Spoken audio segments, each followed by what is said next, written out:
একটি নৌকা, বিশাল সমুদ্র আর ভেসে থাকা ৪০টি মানুষ।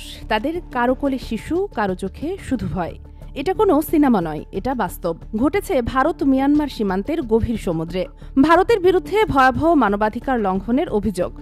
জাতিসংঘের মানবাধিকার বিষয়ক হাইকমিশনার জানিয়েছে, ভারতীয় নৌবাহিনী নারী ও শিশুসহ অন্তত ৪০ জন রোহিঙ্গা শরণার্থীকে মিয়ানমারের উপকূলের কাছাকাছি সমুদ্রে ফেলে দিয়েছে।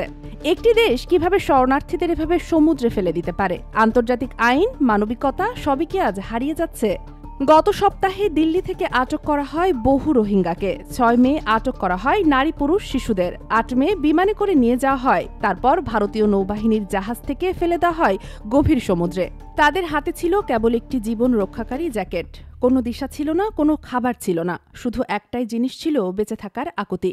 এমনকি খ্রিস্টান রোহিঙ্গারাও বাদ পড়েনি। সাক্ষাৎকারে ৫ জন রোহিঙ্গা শরণার্থী অ্যাসোসিয়েট প্রেস এপিকে জানান, তাদের পরিবার থেকে অন্তত ১৫ জন খ্রিস্টান ছিলেন, যারা একই পরিণতির শিকার হয়েছেন। কিভাবে এক আধুনিক গণতান্ত্রিক রাষ্ট্র এই সিদ্ধান্ত নেয়? শরণার্থী মানে কি মানুষ নয়? আইনি লড়াই শুরু। রোহিঙ্গা শরণার্থীদের আইনজীবী দিলাওয়ার হোসেন জানিয়েছেন, ভারতের সর্বোচ্চ আদালতে দাখিল করা হয়েছে একটি পিটিশন।